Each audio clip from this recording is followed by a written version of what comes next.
नमस्कार दोस्तों, मैं Ravindra Yadav, solar engineer of taken so energy. दोस्तों अभी हम आ गए हैं पटना के दानापुर में और यहाँ पे हम 10 किलोवाट का ऑन ग्रिड सोलर प्लांट लगाए हैं। ये जो ऑन ग्रिड प्लांट है इसमें सोलर मॉड्यूल तो है वारी का, लेकिन यहाँ जो इन्वर्टर लगाए हैं वो ल्यूमिनस का लगाए हैं और ये सब डिफरेंसेस क्यों है वो आपको बताएंगे। और यहाँ पे ऑन ग्रिड जो प्लांट लगाया कस्टमर ने, तो कस्टमर का रिकमेंडेशन था कि हमको बिना सब्सिडी वाला लगाना है, चूंकि 3 किलोवाट से ऊपर में हम सब्सिडी वाला प्लांट लगाते तो हमारे लिए महंगा पड़ता है। चूंकि उसका कारण ये है क्योंकि गवर्नमेंट का जो सब्सिडी स्कीम है वो 3 किलोवाट तक ही है, चूंकि 78,000 मैक्सिमम सब्सिडी मिलता है और वो भी 3 किलोवाट तक। लेकिन उससे ऊपर जैसे जाते हैं, हम मान लीजिए सब्सिडी वाला प्लांट लगाएंगे, लेकिन जैसे उसके ऊपर जाएंगे तो हमको सब्सिडी सीमित मिलता है, लिमिटेड है, मात्र 78,000 ही है। तो ऑन ग्रिड प्लांट तो लगाना है, डोमेस्टिक भी लगाना है, लेकिन अगर 3 किलोवाट से ऊपर लगाना है तो हमें कोशिश करना चाहिए कि हमें नॉन डीसीआर लगाना चाहिए। उसका फायदा ये है कि आपको सस्ता पड़ जाता है और डीसीआर मॉड्यूल जो महंगा पड़ता है। लेकिन हमारे पास सारे सिस्टम, सारे सुविधा अवेलेबल है। अगर आपको डीसीआर मॉड्यूल लगाना है, मतलब सब्सिडी वाला प्लांट लगाना है, नॉन सब्सिडी वाला प्लांट लगाना है, हाइब्रिड लगाना है, ऑन ग्रिड ऑफ ग्रिड, जिस टाइप का कमर्शियल हो गया, डोमेस्टिक हो गया, इंडस्ट्रियल हो गया, हर तरह का प्लांट लगाते हैं। सुविधा हर चीज है, लेकिन हर चीज का अपना अपना बेनिफिट है। अगर आप 3 किलोवाट मैक्सिमम 5 किलोवाट तक भी लगाते हैं तो भी आपको 78,000 का सब्सिडी तो मिल रहा है, ठीक है। लेकिन 5 किलोवाट से ऊपर जाते हैं तो आपके लिए सब्सिडी वाला प्लांट महंगा हो जाता है। तो आप लोग कोशिश कीजिए कि नॉन सब्सिडी वाला प्लांट ही लगाएं। अब बात आता है कि यही बात ये कस्टमर भी समझे और ये भी बोले कि हमको नॉन सब्सिडी वाला प्लांट ही लगा के दीजिए। इस वजह से इनको यहाँ वारी का मॉड्यूल दिए हैं, ठीक है। और ये 575 वाट का एन टाइप टॉपकॉन जो मॉड्यूल आता है, सबसे हाई कैपेसिटी वाला, अभी तक जो वारी का है सबसे हाई कैपेसिटी वाला, वो वाला मॉड्यूल दिए हैं। उसके साथ यहाँ जो इन्वर्टर दिए हैं, चूंकि कस्टमर का कहना था कि हमको सबसे ज्यादा एफिशिएंसी वाला ऑन ग्रिड में भी एफिशिएंसी वाला इन्वर्टर आता है, तो ऑन ग्रिड में जो सबसे ज्यादा एफिशिएंसी वाला इन्वर्टर है वो दीजिए। साथ ही उसके साथ जो सबसे ज्यादा वारंटी दे वो वाला दीजिए। तो सबसे ज्यादा वारंटी वाला इन्वर्टर दिए हैं, चूंकि और इसका सर्विस भी यहाँ अवेलेबल है, इसलिए भी दिए हैं। उस ऐसे भी मेरे पास और भी टाइप के जो इन्वर्टर है ऑन ग्रिड में खास करके, वो सबसे ज्यादा एफिशिएंसी वाला, सबसे ज्यादा वारंटी वाला इन्वर्टर अवेलेबल है मेरे पास। लेकिन इनका कहना था कि हमको लुमिनस का दे दीजिए, क्योंकि लुमिनस का बाजू में सर्विस सेंटर है, जनरल दानापुर में है, इस वजह से यहाँ पे लुमिनस का इन्वर्टर दिए हैं। और बात आता है कि इस प्लांट में खास क्या है, चूंकि हर ऑन ग्रिड प्लांट खास होता है, चूंकि जनरल करते हैं कि उसमें बजट कम होता है, कम बजट लगता है, मेंटेनेंस नहीं है। जैसे कि इन्वर्टर का वारंटी 10 साल है, इसमें बैटरी लगा नहीं है, तो उसमें मेंटेनेंस कुछ करना नहीं है, तो ऐसे ही ये खास हो गया, क्योंकि इसमें मेंटेनेंस नहीं करना चाहता। उसके बाद मेंटेनेंस क्या करना है, बस सोलर का देख रेख करना है, सोलर का साफ सफाई करना है। चूंकि बाइफेशियल है तो आपको नीचे से भी साफ करना पड़ेगा, ऊपर से भी साफ करना पड़ेगा। बाइफेशियल है तो इसमें क्या है कि नीचे से ग्लास है तो नीचे से भी गंदा हो सकता है, ऊपर से भी गंदा हो सकता है। और अगर मान लीजिए बाइफेशियल तो लगा लिए, लेकिन हम बहुत ज्यादा हाइट पे लगा देंगे तो साफ सफाई ही नहीं कर पाएंगे, तो वो भी नहीं करना है। तो इन सारी बातों का ध्यान रख के यहाँ पे किया गया है। जैसे कि आगे में देख रहे होगा कि लगभग हमारे हाइट के ही बराबर में सोलर लगा हुआ है। अगर इसको हम माथे के बहुत ज्यादा ऊपर लगा देते और एकदम करगी में देखिए उधर साउथ इधर है, तो साफ सफाई कैसे करते हैं, ऐसे चढ़ने से डेंजरस हो जाता। इस वजह से भी ये डिजाइन किया गया है। और खास करके कि कस्टमर का कहना था कि ये थोड़ा मूवेबल एरिया है, फूल वूल लगाए हुए हैं, ठीक है, तो इस तरह का ये यूजेबल एरिया है, तो ऐसा हाइट करके दीजिए ताकि हमारा एरिया भी यूजेबल हो जाए, दूसरा कि हमको साफ सफाई करने में भी ईजी रहे। तो इन सारी बातों को ध्यान रखते हुए देख रहे ये प्लांट लगा लिए हैं। और इस प्लांट में एक चीज और ध्यान दीजिए, आप लोग सोचे कि इसमें क्रॉस क्यों नहीं दिए, जिनमें करते हैं मूवेबल एरिया है, क्रॉस दे देंगे तो एरिया घिर जाएगा। इसलिए हम लोग क्या किए कि इसके स्ट्रेंथ देने के लिए, इसमें तो फास्टनेट वर्क तो हुआ ही, लेकिन सिविल वर्क पे हम लोग खास ध्यान दिए, क्योंकि सिविल वर्क अगर बढ़िया रहेगा तो इसको हिलने नहीं देगा और इसको लंबा लाइफ प्रदान करेगा, ठीक है। और खास करके इसको इसमें स्ट्रेंथ प्रदान करेगा। फास्टनेट वर्क हो गया, सिविल वर्क हो गया। अब बात आता है कि इस प्लांट में ये प्लांट कौन कौन लगा सकते हैं, तो ये प्लांट उन लोगों के लिए है जो मेट्रो सिटी में रहते हैं, खास करके जिसके यहाँ लाइट का कटअप नहीं है, बहुत कम है, आधा घंटा 1 घंटा मैक्सिमम कटअप है। चूंकि जितना देर लाइट कट होगा, जितना देर ग्रिड आपका बंद रहेगा, उतना देर ये प्रोडक्शन बंद करेगा। इसका मतलब कि उतना जितना जिसके यहाँ मान लीजिए कि 5 घंटा 6 घंटा लाइट कटअप है, अब वो ऑन ग्रिड प्लांट लगा लेंगे तो उनको बेनिफिट कैसे मिलेगा। वो तो कई लोग ये भी सोचते हैं कि हम सोलर प्लांट लगा लेंगे सब्सिडी वाला और उसमें हमको बिजली बिल फ्री हो जाएगा और दिन रात सोलर से सब कुछ चलेगा, लेकिन ऐसा नहीं है। आपको एक बेनिफिट आपको बताते हैं। इसमें बेनिफिट ये है कि ये सस्ता है, इसमें बेनिफिट ये है कि इसमें मेंटेनेंस नहीं है, लेकिन ड्रॉबैक इसमें एक ड्रॉबैक भी है, एक खामी भी है। वो यही है कि जब लाइट कटता है, जितना देर के लिए भी कटे, 1 सेकेंड के लिए कटे, आधा घंटा के लिए कटे, 2 घंटा के लिए कटे, उतना देर ये प्रोडक्शन बंद कर देता है, ठीक है। बस यही खामी है, इसके अलावा इसमें कोई खामी नहीं है। लेकिन आप चूज कैसे करें, आप सिलेक्शन कैसे करें कि हमको कौन सा प्लांट लगाना चाहिए, तो आप ऐसे समझिए कि मान लीजिए कि आपके यहाँ बैटरी पहले से लगा हुआ है, इन्वर्टर बैटरी जो होता है जनरली हर घर में लगा होता है, इन्वर्टर बैटरी पहले लगा हुआ है और उनके घर में एक ही बैटरी, दो ही बैटरी जो भी लगा हुआ है, और उतना देर जब लाइट कटता है उतना देर वो पूरा सस्टेन कर लेता है, उतना बैटरी बैकअप से काम चल जा रहा है, तो आप ऑन ग्रिड प्लांट लगा लीजिए, क्योंकि आपको अल्टीमेटली बैटरी बिजली का ही बचत करना है, तो आप ऑन ग्रिड प्लांट लगा लीजिए। लेकिन मान लीजिए कि किसी घर में इन्वर्टर बैटरी नहीं लगा है, लेकिन उनके यहाँ लाइट का कटअप भी बहुत कम है, तो ऑन ग्रिड प्लांट उनके लिए भी बेस्ट है। लेकिन जिनके यहाँ मान लीजिए कि लाइट का कटअप लगभग 2 घंटे से ज़्यादा है, मोर देन 2 आवर है, और उनके यहाँ बिजली बिल तो बहुत ज़्यादा आता ही है, लेकिन लाइट भी कटता है, वो भी एक समस्या है, तो आपके लिए हाइब्रिड प्लांट है, चाहे कोई भी किसी भी कंपनी का हाइब्रिड प्लांट है वो लगाइए।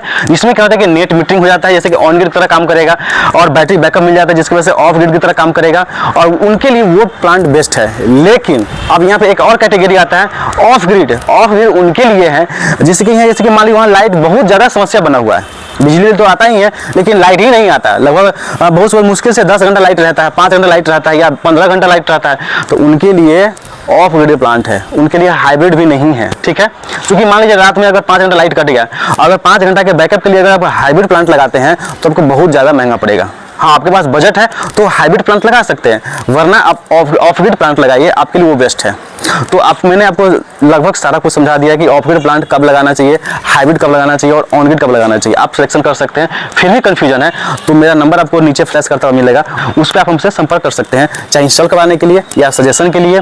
बट कुछ लोग अभी जैसे कि हम नंबर प्रोवाइड तो कर देते हैं, लेकिन रैंडमली किसी बात के लिए कोई लोग हमको फ़ोन कर देता है, वो न कीजिएगा। अगर कोई इमरजेंसी है, कोई आपको जानकारी चाहिए या इंस्टॉल करवाना है, तो ही हमें फ़ोन कीजिएगा, वरना आप हमें इस पर कमेंट करके मैसेज कर सकते हैं, इस पर आपको रिप्लाई करेंगे। दूसरा, हमें व्हाट्सएप पे रिप्लाई कर सकते हैं, उस पर भी आपको हम रिप्लाई कर देंगे, डायरेक्टली कॉल ना कीजिएगा, अगर इमरजेंसी है तो ही कॉल कीजिएगा। ये रेस्ट्रिक्शन जरूर रखिएगा, क्योंकि हम लोग काम में बिजी रहते हैं, आपको फ़ोन नहीं उठाते हैं, आप लोग समझिएगा कि हम अब नंबर तो दे दिए लेकिन फ़ोन उठाते नहीं है, तो थोड़ा ये ध्यान रखिएगा।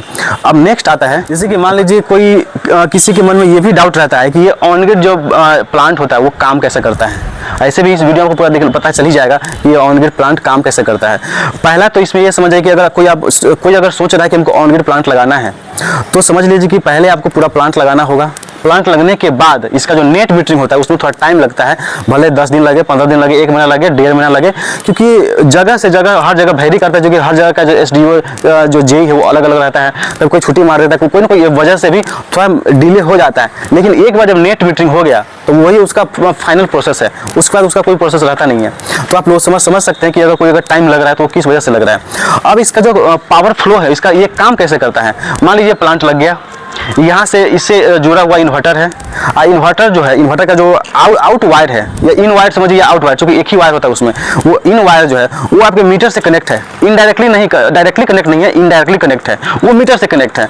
तो ये पावर प्रोडक्शन कर रहा है, प्लेट जो है प्रोडक्शन कर रही है, इन्वर्टर जो है DC को AC में कन्वर्ट कर रहा है, और वहाँ से जो मीटर लगा हुआ वो बाई डायरेक्शनल होता है, मतलब जो आप यूज कर रहे हैं वो भी रीड कर रहा है, जो सोलर प्रोडक्शन करेगी, जो इन्वर्टर सेल करेगी वो भी वो रीड करेगा, वो बाई डायरेक्शनल होता है, और यही फ्लो चलता रहेगा। ये प्रोडक्शन कर रही है, इन्वर्टर कन्वर्ट कर रही है, और वहाँ से वो पावर फ्लो होते हुए ग्रिड में जा रहा है, और वो जो आपका मीटर है वो रीड कर रहा है। बस यही इसका सिस्टम है। ठीक है, इट मीन्स कि मान लीजिए कि आप गवर्नमेंट से बिजली यूज कर रहे हैं, उनका बिजली यूज कर रहे हैं, और आप यूनिट के बदले यूनिट ही दे रहे हैं। ठीक है, जितना आपका प्रोडक्शन हो रहा है और जितना आप यूज कर रहे हैं उसमें से माइनस प्लस होकर के आपको फाइनल बिल मिलेगा, और वो भी बिल आपको महीने के महीने मिलेगा। और उसका जब पूरा जो लाइफ साइकिल है वो ईयरली होता है, जनरल करते हैं फाइनेंशियल ईयर में होता है, मार्च में होता है, तो ये उसका पूरा लाइफ साइकिल है। सेम यही हाइब्रिड में भी होता है, क्योंकि उसमें तो बैटरी बैकअप लगा रहता है। जनरल करते बैटरी बैकअप का काम क्या है, जब लाइट कटेगा, जब सोलर भी नहीं है, लाइट भी नहीं है, तो बैकअप दे बैटरी से। ठीक है, क्योंकि वो सिर्फ सोर्स है, बैटरी में पावर कंज्यूम कर रहा है, सोर्स कंज्यूम है। जब लाइट कटेगा, जब सारा सोर्स खत्म हो जाएगा तो बैटरी कंज्यूम करेगा। लेकिन जो अदर फंक्शन है, जो ऑन ग्रिड का फंक्शन है, वो हाइब्रिड में है, वो सेम यही फ्लो है। ठीक है, इसी तरह से काम करता है। तो ये हो गया हाइब्रिड में। और ऑफ ग्रिड में जनरल करते हैं दिन में जो है सोलर से पूरा काम करेगा, बैटरी को भी चार्ज करेगा, और जब रात होगा तो बैटरी से जितना देर पावर वो बैकअप दे सके उतना देर बैकअप देगा। ये इसका फंक्शन है। और अगर कुछ समझना है तो हमें कमेंट करके बताइए। फिलहाल अभी इस स्टेशन के बारे में बात कर लेते हैं, जो हम प्लांट तो लगा चुके हैं, लेकिन हम इसको बिगिनिंग से बतलाते हैं। और प्लांट की तरह यहाँ भी हम पहले स्ट्रक्चर को बढ़िया से पहले माउंट कर लिए हैं उसका सिविल वर्क करने से पहले उसका फास्टनट वर्क कर लिए हैं। चूंकि फास्टनट वर्क करना जरूरी है, चूंकि यहाँ पे क्रॉस नहीं लगाना था, चूंकि कस्टमर का कहना था कि यहाँ पे मूवेबल एरिया है, सो क्रॉस नहीं लगाइए, चूंकि टकरा जाएगा आदमी, बच्चा लोग भी घूमता रहता है। ये लोग गार्डनिंग के बहुत ज़्यादा शौकीन है, इसलिए गार्डनिंग करते रहते हैं। और यहाँ पे हम लोग जो अर्थिंग लगाए वो टोटल 3 अर्थिंग किया है, उसको इस तरह से पाइप से लेकर ऊपर चले गए। अब यहाँ पे पूरा फाइनल स्ट्रक्चर जब लगा के उसमें सोलर लगा लिए हैं तो फाइनल इसका वो वायरिंग कर रहे हैं और ये लास्ट अपना पूरा इंस्टॉलेशन हो गया है। अब जैसे इसका वायरिंग बचा हुआ है, थोड़ा सा वायरिंग कर लेंगे। देख रहे सिविल वर्क भी बढ़िया से कंप्लीटली कर ली है ताकि स्ट्रक्चर हिले नहीं, चूंकि क्रॉस तो लगाना कंपलसरी था, लेकिन चूंकि कस्टमर का रिकमेंडेशन था इसलिए नहीं लगाए हैं। प्लांट इंस्टॉल किया है, ये हम वारी का 575 वाट का जो टॉपकॉन मॉड्यूल आता है वो वाला मॉड्यूल लगाए हैं। और इसके साथ यहाँ पे टोटल हम लोग उस रो में लगाए हैं 10, 5 नीचे और 5 ऊपर में, 10 और 8 इस रो में लगाए हैं। क्योंकि जिस तरह का एरिया था तो इनका कहना था कि यहाँ पे थोड़ा बागवानी हम लोग करते हैं, तो इसमें मूवेबल एरिया है, जैसे कि आगे से आपको दिखलाते हैं। क्योंकि साउथ ये है और साउथ में अगर हम यहाँ पर अगर ज़्यादा हाइट कर देंगे तो इनको साफ सफाई करने में ज़्यादा दिक्कत हो जाता है। इस वजह से देख रहे हैं कि हम ज़्यादा हाइट भी नहीं किए, मतलब 5 फीट का ही हाइट रखें। और इस लेवल पे जो हाइट है तो ये मतलब आदमी वहाँ से बाहर से मतलब उधर से इधर निकल भी सकता है, उसके बाद यहाँ पे आके इसका साफ सफाई भी किया जा सकता है। मतलब कि मूवेबल एरिया भी हो गया, फ्री स्पेस, और ये इसका जो एरिया है ये यूजेबल भी हो गया और प्लस ये हाइट भी हो गया, और उसके बाद साफ सफाई भी इजीली किया जा सकता है।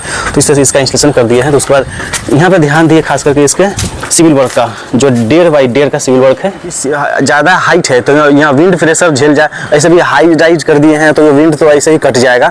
लेकिन दूसरा कि इसमें स्ट्रेंथ मिले इसके लेग को, उसके लिए क्या किया कि इसका जो ढलाई है, जो सिविल वर्क है वो 1.5 बाई 1.5 मतलब कि 18 inch by 18 inch by 18 inch इसका डायमेंशन रखे हैं। सभी का जो भी लेग है सभी का डायमेंशन वही है 18 बाई 18।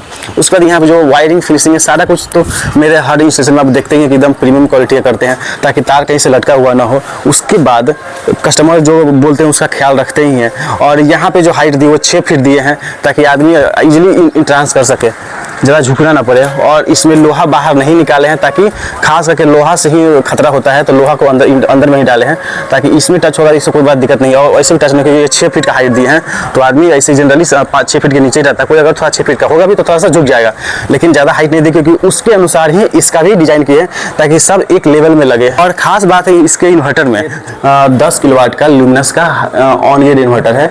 और इसका खासियत क्या है कि ये हाई एफिशिएंसी में है, ठीक है, इसका प्रोडक्टिविटी थोड़ा ज़्यादा है। और इस प्लांट में ये इन्वर्टर लगाने का सबसे बड़ा कारण था इसका ISC और IMAX, देख रहे हैं 16 एम्पियर IMAX और ISC 20 एम्पियर। और जनवे करते कि जितने भी सोलर मॉड्यूल आ रहे हैं सबका VO से तो सेम है लगभग, लेकिन एम्पियर बढ़ रहा है। इसके साथ जो एसिड भी यूज किए हैं हैवेल्स का है, वो भी 32 एम्पियर में, चूंकि ये 10 किलोवाट का है इसलिए 32 एम्पियर में। उसके साथ MC भी यूज किए हैं हैवेल्स का, उसके साथ SPD है वो यूज किए हैं उसके साथ कनेक्टर से होते हुए। और ये इंडिकेटर, चूंकि इंडिकेटर इसलिए लगाए हैं ताकि इसमें कोई भी फेज अगर डाउन होगा तो वो इंडिकेट करेगा हाँ इसमें फेज डाउन है, इस वजह से ये प्रोडक्शन नहीं दे रहा है। चूंकि अगर तीनों फेज ओके रहेगा तभी ये फेज ऑन होगा, ठीक है, तभी ये एक्सपोर्ट करेगा, वरना अगर कोई भी एक फेज डाउन होगा तो एक्सपोर्ट नहीं करेगा। इसलिए इंडिकेट कर देगा ताकि ये आदमी कंफ्यूजन में रहे कि हाँ कोई ये मेरा प्रोडक्शन क्यों नहीं कर रहा है। इसलिए इंडिकेटर लगाना जरूरी था, क्योंकि कई बार ऐसा होता है कि इसमें फॉल्ट आ जाता है लेकिन हमें पता ही नहीं होता कि फॉल्ट किस वजह से है। तो ये खास चीज़ है, क्योंकि कभी ऐसा होता है जनरली खास करके कि किसी न किसी फेज में कोई उल्टा पुल्टा होने की वजह से फॉल्ट आता है या कोई फेज डाउन होगा उसकी वजह से फॉल्ट आता है और हमें पता नहीं चलता, खास करके ऑन ग्रिड में। इसलिए ये इंडिकेटर जरूरी है, इसलिए ये इंडिकेटर दिए हैं। और यहाँ से होते हुए अपने इन्वर्टर में कनेक्शन आ गया है यहाँ पे। उसके बाद यहाँ पे जो DC भी दिए है वो भी यहाँ पे 2 दिए, चूंकि 2 MPPT है अपने पास इन्वर्टर में। और यहाँ पे 2 स्ट्रिंग भी बनाए हैं, तो उसके लिए जो हम लोग स्पीड यूज किए हैं वो है 600 वोल्ट का। और यहाँ जो फ्यूज यूज किया है वो है 32 एम्पियर का। और ये डबल 2-in-2 आउट का जो DC-DB बॉक्स है वो होते हुए चला गया अपने इन्वर्टर में। अब यहाँ से पूरा ऑन है। अब पावर देखिए यहाँ पे, इधर आई बता देते हैं। ये जो ऑन ग्रिड जो प्लांट है ना ये आपको पर यूनिट के हिसाब से मिलेगा, ठीक है। जैसे कि 10 किलोवाट लगाए हैं तो आपको कम से कम 40 से 50 यूनिट के एवरेज में रहेगा। अगर मौसम ठीक रहा है, लाइट अगर नहीं कट रहा है तो 50 प्लस भी जा सकता है। अगर लाइट कट ज़्यादा होगा, मौसम खराब रहेगा तो 40 के आसपास ही रहेगा, नीचे भी जा सकता है। मौसम के ऊपर डिपेंड करता है कि जितना आपका अच्छा मौसम है और लाइट कितना दे रहा है, ठीक है। 6800 है, ठीक है, 6800 भी प्रोडक्शन दे रहा है। जिस तरह का मौसम है ये ज़्यादा भी जा सकता है, ठीक है। प्लेट में थोड़ा कहीं कहीं चीटी पड़ा हुआ है, ठीक है, उसको साफ कर दीजिएगा, प्रोडक्शन और बढ़ जाएगा। और ये देखिएगा जैसे कि कल से देखिए, चूंकि अभी तक 11 बजे ऑन हुआ है, कल से देखिएगा इसका जनरेशन कम से कम 40 से प्लस रहेगा, 50 प्लस हो जाएगा कभी कभी। कहाँ से देखेंगे ना? यही करके मिल जाएगा आपको, ऐप में दिखेगा। अच्छा। अब मोबाइल ऐप है ना उसमें पावर वाला, ठीक है, उसमें दिख जाएगा। और टाइम थोड़ा सही है। टाइम सही है ना? नहीं, टाइम अभी तो साढ़े गलत है। गलत गलत है तो लाइए ना सेट कर देते हैं। टाइम सेट कर दीजिए।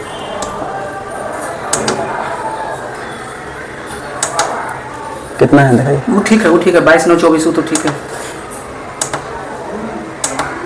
कितना कितना है बताइए मुझे। 9:18 हुआ है। अच्छा 9 बज रहा है इसीलिए इतना प्रोसेस है, धीरे धीरे बढ़ जाएगा। 9:18 है ना, मतलब 9:15 हो रहा है। हाँ,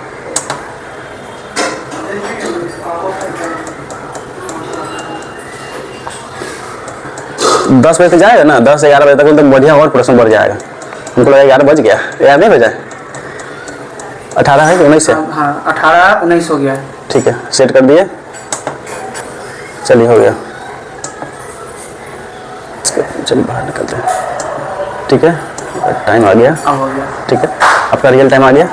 अब ये पावर इसी तरह देता रहेगा। अगर इसमें कोई किसी भी फेज में कोई फॉल्ट आएगा या लाइट कट जाएगा तो ये जो ऑपरेशन है ये नहीं दिखाएगा, ये अलार्म आ जाएगा। ठीक है, तो घबराना नहीं है। फिर आपका लाइट फिर से आएगा, 1 मिनट का टाइम लेगा और फिर से ये ऑपरेशन मोड में आ जाएगा। तो आपको इस तरह से कोई घबराने की जरूरत नहीं है और इसी तरह चलता रहेगा। अगर इसमें कोई एक फेज डाउन रहेगा तो हो सकता है कि पूरे जब तक ये फेज बनेगा नहीं तब तक ये ऑपरेशन मोड में नहीं आएगा, क्योंकि ये तीनों फेज से प्रोडक्शन दे रहा है। तो ये तीनों फेज इसका जब तक प्रॉपर नहीं होगा तब तक ये प्रॉपर प्रोडक्शन नहीं करेगा। तो घबराना नहीं है। ये सब कुछ में कोई अगर दिक्कत आएगा तो हमें फोन कर बताइए कि ये दिक्कत है, फिर हमको बताइए हाँ, और इसका वीडियो भेज दीजिएगा कि हाँ क्या दिक्कत है, हमको समझ में आ जाएगा, आपको बता दिया जाएगा कि हाँ क्या दिक्कत है। ठीक है, और इसी तरह से ये चलता है, इसमें और कोई मेंटेनेंस नहीं है। बस सोलर की सप्लाई जरूरी है, वो करते रहिएगा और इसको छेड़ा नहीं कीजिएगा। ठीक है, जब कोई दिक्कत होगा फोन वीडियो कॉल पे ले लीजिएगा, तभी कुछ बताया जाएगा तो कीजिएगा। ठीक है, बाकी और कुछ नहीं इसमें, क्योंकि इसमें कोई मेंटेनेंस ही नहीं है। बस थोड़ा सा मैनुअल बात समझना है कि हाँ कहाँ क्या दिक्कत है। कभी कोई कस्टमर पता है, कोई कस्टमर क्या बोलता है, जैसे कि मान लीजिए यहाँ कोई अलार्म आ गया, अभी तो फोन बोले देखिए तो मेरा अलार्म आ गया, वो कैसे करके चला गया, तो काम ही नहीं कर रहा है। तो समझना पड़ेगा कि हो सकता है कि इसमें कोई फॉल्ट आए, और इसलिए हम लोग इंडिकेटर लगा के देते हैं कि कोई भी फेज में कोई फॉल्ट आएगा तो यहाँ अलार्म आना ही आना है। ठीक है, आपको डिस्प्ले में वो चीज दिख जाएगा। हाँ दिख जाएगा कि क्या फॉल्ट है, ठीक है, किस वजह से है। ठीक है ना, खुद से वो आपको सब कुछ दिख जाता है। और कुछ आपको समझना है तो बता दीजिए। 85 तो नहीं जाएगा, अभी तो सर दिखा रहा है सर। नहीं उतना तक कभी जा सकता है, लेकिन वो आपको प्रोमिस नहीं करेंगे हाँ उतना ज्यादा करेगा। ये 7 किलोवाट प्लस जाएगा, ये फिक्स है। 7 किलोवाट प्लस जाएगा ही जाएगा, लेकिन कभी कभी ऐसा भी हो सकता है कि हाँ 8 किलोवाट भी चला जाए, लेकिन वो रिकमेंड हम नहीं करेंगे कि सोचिएगा ये तो जा ही नहीं रहा, आप तो बोल दिए जा ही नहीं रहा, वो नहीं बोलेंगे। हाँ, आपको यूनिट देखना है कि ये 5 यूनिट्स के एवरेज में आपको देना ही देना है। 6 यूनिट भी जा सकता है, अच्छा खासा मौसम रहा तो, लाइट नहीं कटा भर दिन तो 6 यूनिट भी चले जाएगा। क्योंकि देखिए मेन है कि जैसे कि अभी ये मान लीजिए 7 किलोवाट पर्सन दे रहा है, ठीक है, देखिए बढ़ गया ना, लगभग 7 किलोवाट देने वाला है। जैसे कि ये 7 किलोवाट दे रहा है, अगर ये 7 किलोवाट लगभग 5 घंटे तक रह गया तो 7×5 = 35 यूनिट ऐसा ही हो गया। 5 घंटा मतलब कि 9 बजे से लेकर के मान लेते 2 बजे तक। ठीक है, तो 9 3 12 2 5 घंटे 5 घंटा हो गया। तो अगर 5 घंटे भी लगे तो 35 यूनिट ऐसे ही हो गया। उसके बाद 9 बजे से पहले भी तो प्रोडक्शन देगा, थोड़ा थोड़ा 2 बजे के बाद भी तो देगा। इस तरह से ये 40 प्लस हमेशा रहेगा। देखिए 7 किलोवाट होने वाला है, देख रहे हैं 7 किलोवाट हो गया, देखिए धीरे धीरे बढ़ेगा ही। 7 किलोवाट प्लस तो जाएगा, ये फिक्स है। पीक माना गया है 10 से 2। हाँ, इसको पीक माना है 10 से 2, हम 9 से 2 पकड़ते हैं कैसे भी। 9 से 2 चूंकि उसका रेडिएशन जो है, चूंकि सोलर काम करता है रेडिएशन। और ये है इनका स्मार्ट मीटर जो कि अब सोलर मीटर में कन्वर्ट हो चुका है। अब इनका नेट मीटरिंग हो गया है और यहाँ से इनका जो चेंजर है डायरेक्ट उसी में तार जोड़ दिया गया है, क्योंकि इनके पास कोई डिस्ट्रीब्यूशन बॉक्स अलग नहीं था, इसीलिए इसमें जोड़ दिया गया है। और फिलहाल अभी जो प्रोडक्शन दे रहा है वो टोटल 7 किलोवाट का दे रहा है, चूंकि अभी 9:30 हो रहा है टाइम। बट ये प्रोडक्शन अगर मौसम ठीक ठाक रहा और लाइट नहीं कटेगा तो इनको लगभग 60 यूनिट तक का प्रोडक्शन देवे करेगा। और मैक्सिमम जो ऑन टाइम जो इनको प्रोडक्शन मिलने वाला वो लगभग 9 किलोवाट तक भी मिल सकता है। और फिलहाल अभी इनको जो प्रोडक्शन मिल रहा है वो इस टाइम पे, लेकिन जब ये टाइम बढ़ेगा 11-12 बजेगा तो इनको प्रोडक्शन और ज्यादा मिलेगा, 8.5 किलोवाट 9 किलोवाट तक भी जा सकता है। स्मार्ट मीटर वाला जो ऐप है उसमें भी आप चेक कीजिएगा तो आपको इस तरह से नीचे में एरो बनता हुआ दिखेगा और आपको दिखेगा कि हाँ कितना यूनिट का आज डेली का प्रोडक्शन शुरू हो गया। अभी जब टाइम लगभग 12 बजने वाला है तो इस टाइम पे देख रहे कि एक स्टिंग से 12 एम्पियर और दूसरे स्टिंग से भी लगभग 12 एम्पियर का प्रोडक्शन मिल रहा है, मतलब टोटल 8834 वाट का प्रोडक्शन हमको इस टाइम पे भी मिल रहा है। और ये तो हो गई इसके इफिशिएंसी की बात, और इसका प्रोडक्शन कैसा दे रहा है आपको सब कुछ लाइव दिखला दिए। फ्रेंड्स, ये प्लांट आपको कैसा लगा हमें कमेंट करके जल्दी से जल्दी बताइएगा, कहां से देख रहे हैं वो भी मेंशन कीजिएगा। और अगर इंस्टॉल करवाना है तो जो नंबर फ्लैश कर रहा है इस पे आप हमसे संपर्क कर सकते हैं, व्हाट्सएप के थ्रू या कॉल के थ्रू, या फिर इस पे मैसेज डाल सकते हैं, आपको हम रिप्लाई कर देंगे। दोस्तों, जैसा कि मैंने पहले बताया कि आप ऑन ग्रिड प्लांट लगाना चाहते हैं, चाहे सब्सिडी वाला लगाइए या नॉन सब्सिडी वाला या हाइब्रिड लगाइए, कोई भी प्लांट लगाने के लिए आप हमसे संपर्क कर सकते हैं।